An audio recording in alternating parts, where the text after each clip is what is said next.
नमस्कार। महिलाएं किसी भी देश के विकास का मुख्य आधार होती हैं। महिलाओं के बिना न परिवार तरक्की कर सकता है और न ही समाज और देश।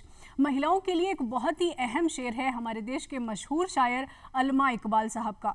वो शेर यहाँ पर कहना बहुत लाजमी है और वो शेर है, वजूद जन से है तस्वीर कायनात में रंग, वजूद जन से है तस्वीर कायनात में रंग, इसी के साज से है ज़िंदगी का सौजे दरू। कहने का मतलब ये है कि हम कायनात में जितने भी रंग देखते हैं वो सब महिलाओं के वजूद की बदौलत ही हैं। और महिलाओं की जब बात आती है तो अक्सर हम सशक्तिकरण की बात करते हैं, महिलाओं के अधिकारों की बात करते हैं, लेकिन असल मायने में महिला सशक्तिकरण का मतलब ये है कि हर महिला अपने आप में जिस भी क्षेत्र में वो काम कर रही है वो सशक्त बने, और न सिर्फ खुद सशक्त बने बल्कि दूसरों को भी अपने साथ जोड़े, उन्हें स्वावलंबन की राह पर आगे बढ़ाए और दूसरों के लिए प्रेरणा बने। आज के कार्यक्रम में हम आपको ऐसी दो युवा महिलाओं से मिलवाने जा रहे हैं जो अपने अपने क्षेत्र में अपना नया आगाज कर रही हैं और नई पहचान बनाकर आगे बढ़ रही हैं। आइए मिलते हैं सबसे पहले नीता कंवर से। नीता कंवर जी, कार्यक्रम में आपका स्वागत है। नमस्कार। हम दर्शकों को बताना चाहेंगे, नीता कंवर पाकिस्तान के सिंध प्रांत में इन्होंने जन्म लिया और वहां से भारत आकर इन्होंने भारत की नागरिकता ली और भारत में वो फिलहाल टोंक जिले के नटवाड़ा गांव की सरपंच के तौर पर काम कर रही हैं। नीता जी, आपसे हम कार्यक्रम में आगे बात करते रहेंगे। दूसरी गेस्ट हमारे साथ हैं गरिमा सैनी। नमस्कार। गरिमा जयपुर में काम कर रही हैं और ब्लू पॉटरी आर्टिस्ट हैं। और सबसे अहम बात गरिमा की ये है कि इन्होंने इंटरनेशनल बिजनेस में MBA किया। मोटी तनख्वाह का लालच छोड़कर अपने जो पुश्तैनी काम था हस्तकला का, हस्तशिल्प का, उसको वो सहेज रही हैं, आगे बढ़ा रही हैं। गरिमा, आपका भी कार्यक्रम में बहुत बहुत स्वागत है। आप दोनों ही महिलाएं न सिर्फ युवाओं के लिए प्रेरणा स्रोत हैं बल्कि महिलाओं के लिए भी प्रेरणा स्रोत हैं। नीता जी, आपसे हम बातचीत शुरू करेंगे। आप पाकिस्तान से आती हैं, पाकिस्तान का सिंध प्रांत जहाँ पर आपका जन्म हुआ, और एक बहुत लंबा अरसा वहाँ गुजारने के बाद आप भारत आई और भारत में आपको नागरिकता मिली और यहीं को आपने फिर अपनी कर्म भूमि बना लिया। ये सफ़र कहाँ से शुरू हुआ, हम जानना चाहेंगे। मेरा जन्म है पाकिस्तान में हुआ, मेरा बचपन पाकिस्तान में ही बीता और 2001 में मैं भारत आई। तो भारत आने का जो कारण था वो ये था कि हमारे वहाँ पे पाकिस्तान में जो राजपूत कम्युनिटी है उसमें सोडाज है, इसके अलावा कोई और नहीं है कास्ट। तो राजपूत्स में क्या होता है कि सोडाज एक ही क्लैन में शादी नहीं करते राजपूत्स, तो उनको इसके लिए यहाँ पे इंडिया आना ही पड़ता है।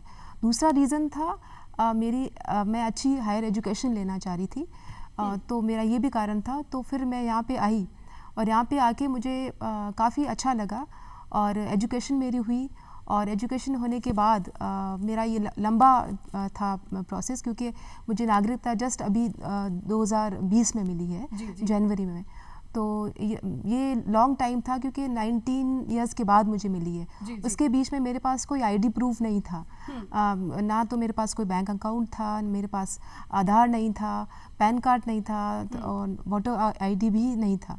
तो लेकिन मैंने उसके दौरान भी कुछ चाहा कि मैं कुछ ना कुछ करूं जिससे ताकि मैं इंडिपेंडेंट बनूं। तो फिर मैंने ज्वेलरी का स्टार्ट किया। ज्वेलरी का मेरा ऑनलाइन चलता था और वो मेरा अभी भी चलता है।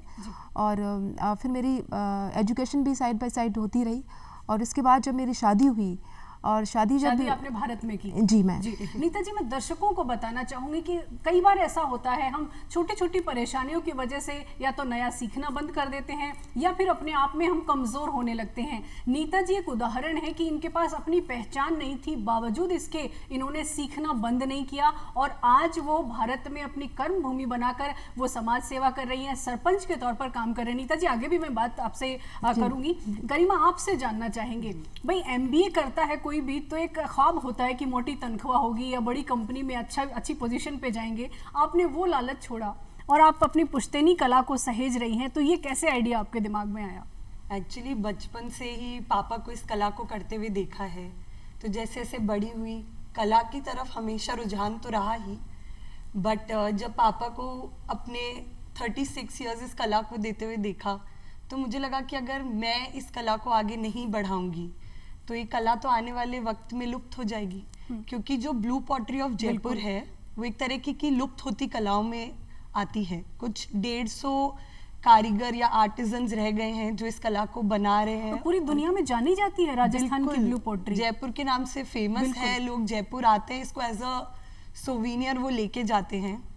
तो मेरा ये जब मैं इससे जुड़ी तो मेरा सबसे पहला जो कोशिश था वो ये था कि, या मेरा एक एम कह लीजिए, कि इस कला को मैं बचाए रखूं और आने वाली जो जनरेशन्स हैं वो इस आर्ट को देख पाए और कर पाए। जी जी। और गरिमा मैंने सुना है कि आप न सिर्फ ब्लू पोट्री को आप सहेज रही हैं, प्रोडक्ट्स में कुछ नया इनोवेशन भी आप लेकर आ रही हैं, क्योंकि जब पुरानी ब्लू पोट्री की हम बात करते हैं तो कुछ पोट्स हम देखते हैं, जो पुरानी जो कलाकृतियां होती हैं उनमें हम देखते हैं, आप क्या नया कर रही हैं इसमें? तो मैं इस कला को कुछ इस तरीके से मोल्ड कर रही हूँ ताकि जो यंग जनरेशन्स है वो भी इससे कनेक्ट कर पाए। तो इसमें मास्क हो गया, राखी हो गई, टी कैंडल्स हो गए दिवाली के टाइम पे, छोटी छोटी चीजें, ताकि कोई भी किसी भी तबके के लोग हैं के लोग जी वो इसको खरीद सके, इसको अफोर्ड कर सकें और उनके घर में कला का एक छोटा सा रूप रहे।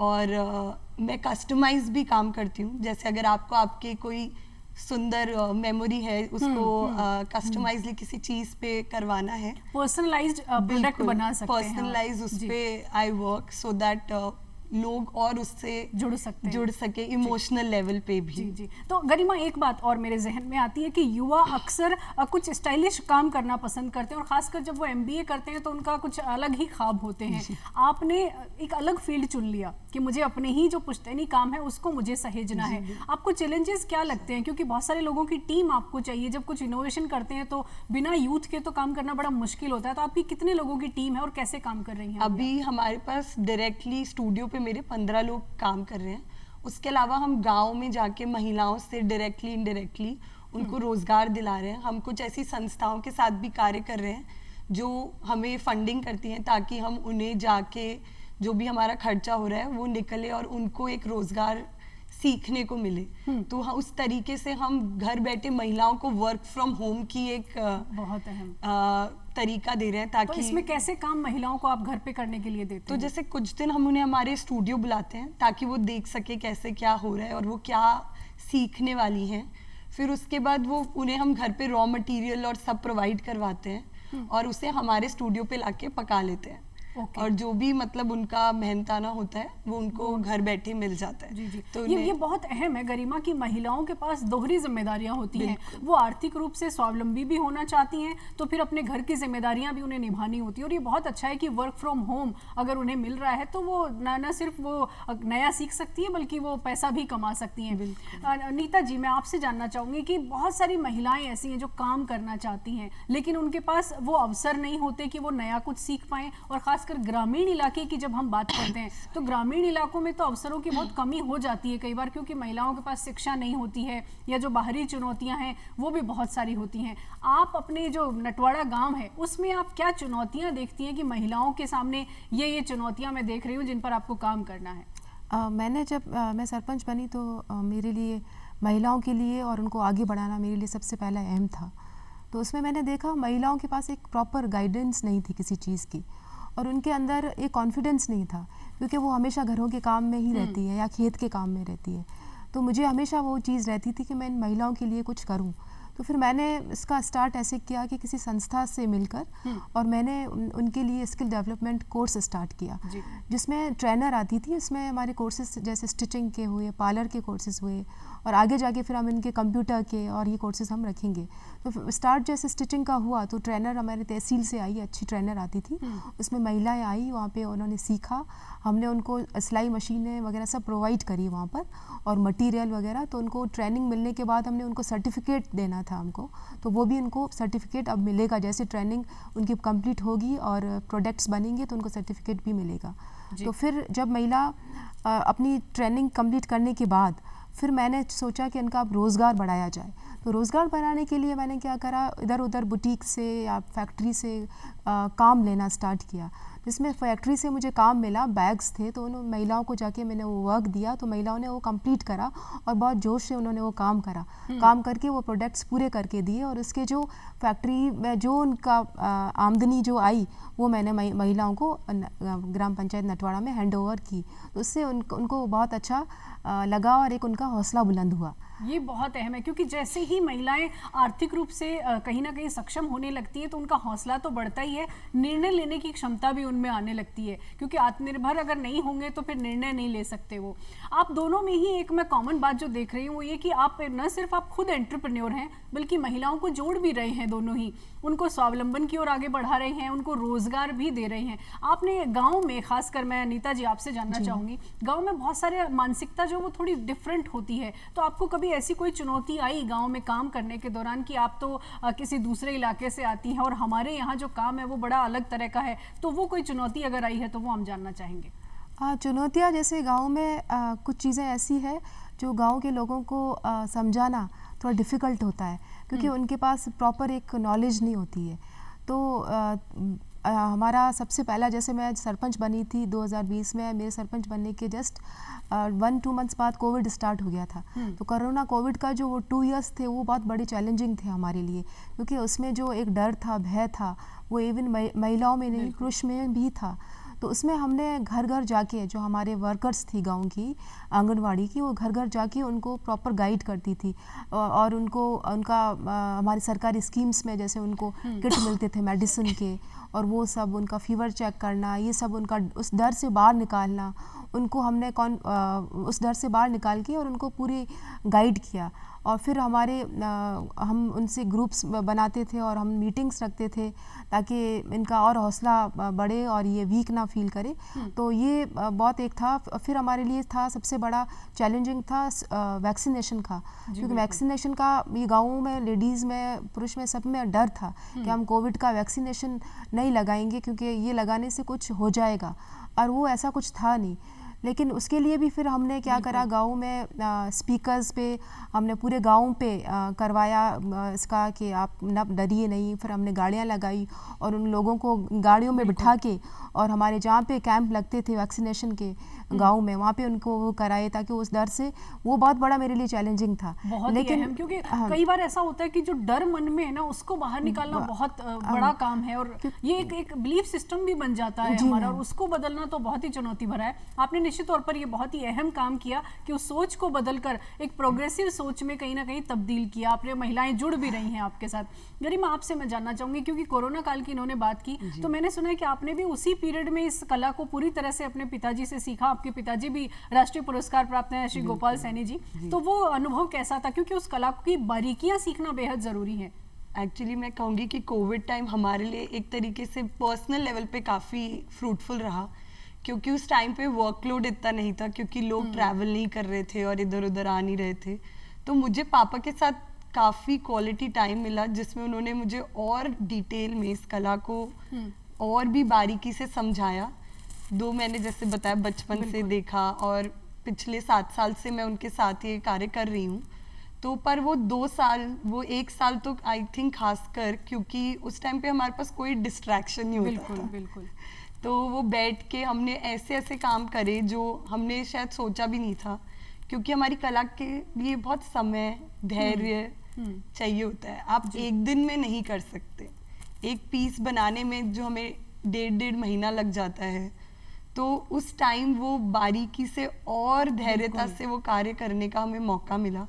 बहुत कुछ नया सीखने को मिला, और क्योंकि एक नए मोड़ पे दुनिया मुड़ रही थी, तो काफी नए नए बिजनेस आइडियाज भी डेवलप करने का टाइम मिला। बिल्कुल। गरिमा, एक बात मैं जानना चाहूंगी, सॉरी बीच में आपको रोक रही हूँ, कि ये एक ऐसी कला है जो मैंने सुना है ये जीआई सर्टिफाइड है। बिल्कुल। तो ये जीआई क्या है, हमारे दर्शकों को बताइए, क्योंकि आमतौर पर लोग नहीं जानते हैं कि जीआई क्या होता है, और खासकर ब्लू पॉटरी जैसी और भी कलाएं हैं जिनको मिला हुआ है, तो इसके बारे में जानेंगे। तो जीआई का फुल फॉर्म होता है ज्योग्राफिकल इंडिकेशन। हमें ब्लू पॉटरी को खासकर ये जीआई 2009 में मिला है। जैसे लोग अपने कार्य के लिए या चीज़ों के लिए पेटेंट्स लेते हैं, उस तरीके से ही ज्योग्राफिकल इंडिकेशन इस बात की पुष्टि करता है कि ये कला सिर्फ इस ज्योग्राफिकल टेरिटरी में ही बनाई जाती है जी। मतलब आप पूरी दुनिया घूम सकते हैं, इस कला को खरीद सकते हैं, बेच सकते हैं, पर इसको बनते हुए देखने के लिए आपको जयपुर ही आना पड़ेगा। बिल्कुल। और ये राजस्थान का जो जयपुर है राजधानी है, और जी, ये बिल्कुल। ब्लू पोट्री के लिए तो पूरे विश्व में जाना जाता है। बिल्कुल। गरिमा, मैं एक बात और जानना चाहूंगी, परिवार का कितना बड़ा योगदान था? क्या पिताजी चाहते थे कि इसी कला को सहेजें, एमबीए कर लिया और अब नौकरी नहीं, यही काम करना है? आई थिंक ये सबसे पहले आया ही उनकी तरफ से था, मैं ये कहना चाहूँगी।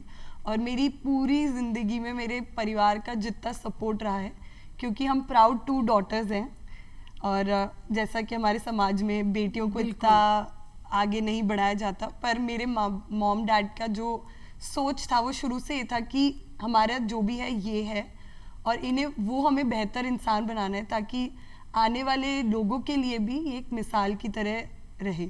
तो उनका कभी मतलब ऐसा हमारे को डीमोटिवेशन वाला फेज रहा नहीं। इनफैक्ट वो हमारे लिए एक पिलर ऑफ स्ट्रेंथ की तरह थे, बल्कि जब मैं डगमगाई कि क्या पता क्या होगा क्या नहीं होगा, तो my mom and dad, my sister, वो मेरे लिए एक पिलर सपोर्ट थे। बहुत अहम, बहुत और अहम। आज भी मैं जो भी हूँ, जैसी भी हूँ, जहाँ भी हूँ, वो उन लोगों का ही साथ है, उनका ही सपोर्ट है कि मैं एक बात मेरे जहन में आ रही है, मलाला यूसुफजई जिसको हम सब जानते हैं, शिक्षा के लिए उन्होंने पूरी दुनिया में अपनी आवाज़ मुखर की। उन्होंने कहा है कि हर लड़की ये जान ले कि अगर वो अपनी आवाज़ उठाती है तो दुनिया बदल सकती है। तो वो अहम बात है कि वो आवाज़ घर में ही कहीं ना कहीं उठती है, और अगर परिवार का सहयोग ना हो तो फिर आगे विकास संभव नहीं है उसका। तो परिवार का साथ होना बेहद ज़रूरी है। नीता जी, आपके सफ़र में भी परिवार का योगदान कितना रहा? क्योंकि आपने बिना पहचान के काफ़ी लंबे समय तक काम किया, नई चीज़ें सीखी, और फिर भारत में आके आपने शादी भी की और यहाँ कर्म भूमि आपने बनाया। परिवार का रोल कितना बड़ा था? मैं अपने आप को बहुत लकी फील करूँगी, क्योंकि मेरा जो परिवार है, जहाँ मेरी शादी हुई है, वो बहुत ही एक ओपन माइंडेड परिवार है। हमारे सोसाइटी में क्या होता है कि महिलाओं को, बहुओं को स्पेशली आगे इतना नहीं करा जाता, लेकिन मैं आज वो डॉटर इन लॉ हूँ जिसमें जहाँ पे मुझे मेरे फादर इन लॉ, मेरे मदर इन लॉ, मेरे हस्बैंड, सब ने मुझे सपोर्ट किया और मुझे आगे करा। तो और मेरे में कॉन्फिडेंस आया है, और मेरे परिवार की वजह से यार जहाँ पे भी मैं हूँ, और उनकी वजह से मुझे गाइड भी किया उन्होंने, क्योंकि मेरे से पहले मेरे फादर लोग खुद सरपंच थे, तो वो ही मुझे लेकर आए आगे, और उनकी ही ये विश थी कि मैं बनूं। और फिर गाइडेंस जो है वो उनकी थी, और उनकी उस गाइडेंस से हमने बहुत कुछ सीखा है, बहुत कुछ लर्न किया है, और आगे भी हमें। बिल्कुल, बहुत अहम, बहुत अहम। नीता जी, हम मार्च के महीने को हम खास तौर पर महिला दिवस के महीने के तौर पर हम मनाते हैं, उत्सव मनाते हैं, क्योंकि महिलाओं ने बहुत संघर्ष किया, तब जाकर ये दिन हमें हासिल हुआ कि हम महिला दिवस को भी हम मोटिवेट करें, उसको भी हम उत्सव के रूप में मनाएं। जो दर्शक हमारे देख रहे हैं उनसे मैं कहना चाहती हूँ कि कोई भी लड़की हो, कोई भी महिला हो, अगर कोई भी काम वो करना चाहती हैं, आगे बढ़ना चाहती है, कोई विचार उनके मन में है, तो परिवार ही वो पहला जो स्टेप होता है, वो सपोर्ट सिस्टम अगर परिवार से मिलता है तो ही वो आगे जाके सफल हो सकती है। तो हमारी जो 2 युवा महिलाएं हम देख रहे हैं, परिवार ने साथ दिया इसलिए वो यहाँ तक पहुँची, और परिवार साथ दे रहा है इसीलिए वो लगातार अपनी नई पहचान बना रही हैं, नया आगाज़ वो कर पा रही हैं। नीता जी, आप बच्चियों के लिए भी काफ़ी कुछ करना चाहती हैं। आजकल गाँव में भी ऑनलाइन जो एग्ज़ाम्स है उनकी प्रिपरेशन होती है, ऑनलाइन जो एग्ज़ाम की प्रिपरेशन के लिए बहुत सारी क्लासेस आप चलाते हैं, कंपटीशन एग्जाम की बच्चियां तैयारी कर रही हैं, उसके बारे में हम जानना चाहेंगे। जैसे गाँवों में क्या होता है कि वहाँ पे पुरुष तो बाहर चले जाते हैं अपने एजुकेशन के लिए या कोई एग्ज़ाम के लिए गवर्नमेंट, लेकिन वो लड़कियों को वो चीज़ नहीं मिलती। तो मैंने क्या सोचा है उनके लिए कि मैं किसी NGO के हेल्प से, मैं जो गाँव की बच्चियाँ हैं, लड़कियाँ हैं, जो कोई भी गवर्नमेंट एग्ज़ाम है उसके लिए अगर उनको तैयारी करनी है, तो मैं उनके लिए ऑनलाइन क्लासेस का स्टार्ट करूँगी, और वहीं पे मेरी पंचायत में वहाँ पे उनके लिए सारी फैसिलिटी प्रोवाइड की जाएगी, जिससे वो वहीं पे उनकी क्लासेस बोले और इसकी आगे बढ़े और अपने एग्ज़ाम्स की तैयारी करें। जी जी, एक और बात अहम सुनिए हमने कि खेल का मैदान बच्चियों के लिए जो है वो स्वीकृत हो गया है। जी। वो खेल मैदान जो है वो गांव के बच्चों के लिए और गांव के स्कूल के लिए सैंक्शन हो गया है, और उसका जल्दी काम जो है वो शुरू हो जाएगा। जी, अब मैंने ये भी सुना है कि गांव की बच्चियां खेल, क्योंकि अक्सर ऐसा हम देखते हैं खेल के मैदानों में, खासकर ग्रामीण क्षेत्रों के जो खेल मैदान है वहां पर तो लड़कियां बहुत कम देखने में आती हैं। ये बहुत ही अलग तरह की शुरुआत है। गांव वालों का कैसा योगदान रहा खेल मैदान के लिए? नहीं, बहुत अच्छा लगा, क्योंकि गाँव के लोगों को, यूथ को बहुत ज़्यादा है इस स्पोर्ट्स से, उनकी बहुत ज़्यादा उनको इंटरेस्ट है। तो उनको ये बहुत ज़्यादा इंटरेस्टिंग लगा और उनके एक विश थी कि यहाँ पे एक ऐसा होना चाहिए। और हमारे अभी भी जो रिसेंटली जो ग्रामीण ओलंपिक जो स्टार्ट था, ग्रामीण जो गेम्स का था, उसमें भी हमारे गांव के बच्चे अच्छे उसमें कंपटीशन में आगे बढ़े हैं और अच्छे फर्स्ट और सेकंड नंबर से बहुत आगे ही बढ़े। अहम, आप ग्रामीण क्षेत्र में कहीं ना कहीं बहुत कुछ नया कर रही हैं और निश्चित रूप से आप जो कर रही हैं वो काबिले तारीफ है। गरिमा, आपसे भी जानना चाहूंगी, इन्हीं की तरह आप भी महिलाओं को संबल प्रदान कर रही हैं, आप स्वावलंबन के लिए उनको साथ जोड़ रही हैं, वर्क फ्रॉम होम से उन्हें जोड़ रही हैं। आपको क्या लगता है कि महिलाओं में जो बदलाव आता है वो कितना अहम है जब उन्हें आप अपने साथ जोड़ती हैं, नई कला वो सीखती हैं, तो क्या क्या लगता है आपको महिलाओं को लगता है कि जब भी हम कुछ नया सीखते हैं तो हम आगे ही बढ़ते हैं। मैं मतलब बचपन से मेरी मॉम बोलती है कि कुछ भी सीखा हुआ कभी वेस्ट नहीं जाता है। बिल्कुल। तो अगर वो ये सीखती हैं तो एक तो उनको घर बैठे कुछ करने को मिल जाता है, क्योंकि मैंने पहले शुरू में बहुत कोशिश की थी कि उन लोग को मैं डेली हमारे स्टूडियो बुला लूं और काम करा लूं, बट उनको पॉसिबल नहीं हो पा रहा था।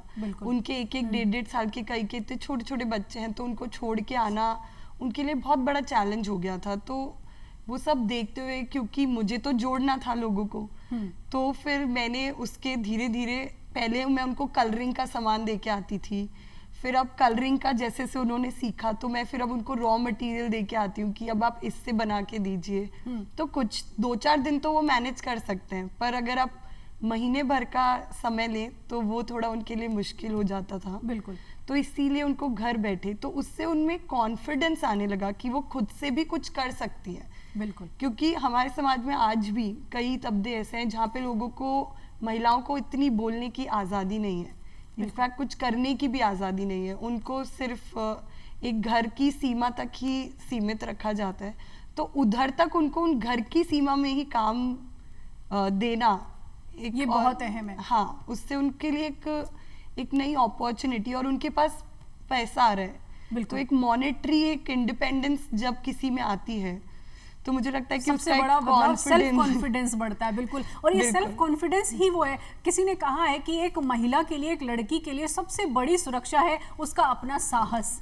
तो साहस जब आता है, जब आप आत्मनिर्भर होने लगते हैं, आपके पास पैसा आता है, तो जाहिर सी बात है वो बाकी चीज़ों में भी निर्णय ले सकते हैं। नीता जी, मैं आपसे जानना चाहूँगी, स्किल डेवलपमेंट का बहुत सारा काम आप महिलाओं के साथ कर रही हैं, जो बदलाव आप महिलाओं में देख रहे हैं, उस बदलाव को देखकर कैसा लगता है कि आपने एक अकेले अपनी यात्रा शुरू की थी और काफी लंबा कारवां आपके साथ जुड़ गया है, अभी इस मुकाम पर आकर कैसा लग रहा है? मुझे बहुत अच्छा लगता है, क्योंकि पास्ट जो 2 इयर्स है उसमें मैंने सरपंच बनने, आज मेरा 2-2.5 साल होने के हुए, तो मैंने काफ़ी चीज़ें सीखी है। और इसका कारण, रीज़न ऑफ कोर्स मेरी फैमिली तो है ही, क्योंकि फैमिली का सपोर्ट मुझे रहा है, जिसमें मैं खुद पर्सनल जाके जो हमारे जितने भी है डिस्ट्रिक्ट के कलेक्टर, हमारे एसडीओ और सीओ, इनसे मेरे फादर लोग खुद मुझे बोलते हैं आप जाओ और खुद मिलोगे उनसे, खुद बात करोगे। तो मैं खुद जाती हूँ और खुद उनके सामने मेरी प्रॉब्लम्स रखती हूँ, चाहे वो कोई पॉलिटिशियन हो, हमारे एमपी हो, चाहे हमारे एमएलए हो। तो ये सब चीज़ें मुझे काफ़ी सीखने को मिली, जो कभी मेरा पॉलिटिकल पहले कभी ऐसा मेरा बैकग्राउंड था नहीं, और इवन मैं थी नहीं उसमें। कुछ सीखा भारत में सीखा और अब समाज सेवा के जरिए भारत में ही वो लौटा रही हैं। बहुत सारी सरकार की योजनाएं हैं जिनकी पहुंच गांव तक नहीं पहुंच पाती है नीता जी, और महिलाओं के बहुत सारे ऐसे कानून हैं, बहुत सारे ऐसी योजनाएं हैं जो जानकारी नहीं है उनके पास, तो वो लाभ नहीं ले पाती हैं। तो महिलाओं को उस तरह की योजनाओं से जोड़ने का भी अहम काम आप कर रही हैं, उसके बारे में जानिए। जी, हमारे गांव में क्या आंगनबाड़ी कार्यकर्ताएं होती हैं, सहायिकाएं कार्यकर्ताएं गांव, तो उनका ये काम होता है कि वो घर घर जाके जो भी सरकारी स्कीम आती है उसको, उसके बारे में गांव के लोगों को बताए। और जैसे हमारे काफ़ी है, पालनहार है, और भी काफ़ी राशन भी मिलता है उनको, और हमारी हेल्थ की भी स्कीम्स हैं, तो वो पूरे गांव को, और जो विधवाएं होती हैं उनकी पेंशन होती है, तो ये सब हमारी महिलाओं को प्रॉपर डोर टू डोर जाके हमारे आंगनवाड़ी कार्यकर्ताएं जाती है और उनको गाइड करती है, स्कीम्स उनको बताते हैं, ताकि वो आके जैसे हमारे दूसरे भी काफ़ी जो है उनको गाइड करें, और ताकि वो आगे बढ़ें और उनको नॉलेज हो और उसको यूज़ में लें। जी, बहुत ही अहम बात आप कह रही हैं। और गरिमा, मैं आपसे जानना चाहूँगी, डिजिटल क्रांति के दौर में हम रह रहे हैं, बहुत कुछ ऑनलाइन हो गया है और ड्यूरिंग कोविड तो हमने बहुत कुछ ऑनलाइन कर लिया, हमारी एजुकेशन भी ऑनलाइन हो गई। इस ऑनलाइन प्लेटफॉर्म का भी क्या आप अपनी कला का विस्तार करने में इस्तेमाल कर रही हैं? बिल्कुल, हम लोगों को कनेक्ट करने की कोशिश कर रहे हैं। तो जैसे जो मैंने आपको बताया था कि एक नए दौर में हम मुड़ रहे हैं आफ्टर कोविड, तो ये सब पे आपकी प्रेजेंस होना बहुत ज़्यादा ज़रूरी है, तो ताकि लोगों को आप तक आपकी कहानी पहुंच पाए। मुझे लगता है कि जब तक इंसान को ये पता ही नहीं है कि एक्चुअल में हमारा क्या चीज़ है, तब तक वो उसके बारे में कुछ जानेगा ही नहीं। तो जो सोशल मीडिया के थ्रू मार्केटिंग में हेल्प मिलती है आपको? तो मार्केटिंग में हेल्प मिलती है, एजुकेशन में हेल्प मिलती है, क्योंकि अभी मेरे लिए सबसे बड़ा चैलेंज है कि लोगों को ये समझाना कि जो रोड साइड आप चीनी मिट्टी के बर्तन देखते हैं और जो हम बनाते हैं, वो दोनों में ज़मीन आसमान का फ़र्क है। वो चीज़ें 24 घंटे में तैयार हो जाती है और हमें वो बनाने में 1.5-2 महीने लग जाते हैं। तो वो जो कार्य का, जो मेहनत का दोनों में फ़र्क है, वो लोगों को पिक्चर से समझ नहीं आता। इको फ्रेंडली भी आप अपने कलर्स और जो भी हैं वो डिजाइन है वो इको फ्रेंडली भी हैं, ये भी मैं जानना चाहूँगी। बिल्कुल, हमारी जो पूरी कार्य प्रणाली है वो पूरी ऑर्गेनिक है। हम लोग नेचर पे हाईली डिपेंडेंट रहते हैं। जो भी कलर्स और जो भी रॉ मटेरियल भी हम यूज करते हैं वो सब नेचुरल है। जैसे क्वार्ट्ज स्टोन हो गया, वो हमारी कला का मुख्य रॉ मटेरियल है जिससे हम उसको बनाते हैं। हम किसी भी तरीके की क्ले का यूज नहीं करते उसमें। इसीलिए इस कला को जो बनाने की प्रक्रिया है वो भी एक बहुत अलग तरीके से बहुत अहम काम करें। नीता जी, हमारे कार्यक्रम का समय समाप्ति की ओर है, तो नीता जी आपसे मैं एक मैसेज लेना चाहूँगी। हमारे जितने भी दर्शक देख रहे हैं, महिलाएं देख रही हैं, युवा लोग देख रहे हैं, उनको क्या मैसेज देना चाहेंगे? आपकी चुनौतियाँ कोई भी आए, आपको अगर आगे बढ़ना है तो लड़ना ही होगा, क्या कहना चाहेंगी? मैं ये कहना चाहूँगी कि लाइफ में अप एंड डाउन सबके होते हैं, स्ट्रगल सबके होता है, लेकिन आप उस टाइम में जो आपका ये जो स्टेज होता है, इसी में आपका पता पड़ता है कि आप किस टाइप के हो। और इसको अगर आपने अच्छे से फेस करा और पॉजिटिव रहे और अपने आप को और स्ट्रॉन्ग बनाया और आपने वो चीज़ें अप्लाई करी अपने ऊपर जो आपको पॉजिटिव बनाती है, आपका मानसिक, आपका जो है मानसिक आपका और स्ट्रॉन्ग बने और पॉजिटिव सोचे, तो मैं ये चाहूँगी कि पॉजिटिविटी सबसे के साथ आगे बढ़े। और दूसरा मैं ये चाहूँगी कि हमेशा जो भी आपके किसी को don't give up for anything, आप गिव अप मत करें, हार नहीं माननी है, चाहे परिस्थिति कोई भी क्यों ना हो, चुनौतियों में भी अवसर ढूंढना है। गरिमा, आपका युवाओं के लिए क्या संदेश है? क्षेत्र कोई भी हो, अगर आगे बढ़ना है तो बस वो ठान लेना है कि करना है, क्या कहेंगे? मैं हमेशा सबको, मेरे जितने भी स्टूडेंट्स हैं उनको भी यही बोलती हूँ कि if you can think it you can do it, you just need to keep working for it. मतलब आप अगर थक हार के बैठ जाएंगे, सबसे पहले तो सोच कि आपने मुझे ये करना है, जब आपने सोच लिया और ठान लिया तो वो आपको अर्जुन को जैसे आंख दिख गई, मेहनत करते रहिए। बिल्कुल, वो कहा जाता है ना कि मान हो जाती है हार अगर मान ली जाती है और हो जाती है जीत अगर ठान ली जाती है। आप दोनों को हम शुभकामनाएं देना चाहेंगे और आपसे यही कहना चाहेंगे, तू शाही है परवाज है काम तेरा, तू शाही है परवाज है काम तेरा, तेरे सामने आसमां और भी हैं। शाही का मतलब होता है बाज, क्योंकि बाज वो पक्षी है जो छोटे पक्षियों के साथ नहीं सबसे ऊंचा उड़ता है। तो आपकी उड़ान को पंख मिले, आपकी जितनी ऊंची आप उड़ना चाहती हैं उतनी ऊंची आपकी उड़ान हो। तो आज का कार्यक्रम बस इतना ही। बस महिलाओं के लिए यही कहना चाहेंगे कि आपके सामने आसमां बहुत सारे हैं, अपने पंखों को खोलिए, अपने जितने भी ख्वाब हैं उनको पूरा करने के लिए संकल्प लीजिए और आगे बढ़ते रहिए। परिवार का साथ बेहद ज़रूरी है, परिवार का साथ मिले तो क्या कुछ संभव नहीं है। बस आज के इस घर परिवार कार्यक्रम में इतना ही। फिलहाल हमें इजाज़त दीजिए, नमस्कार।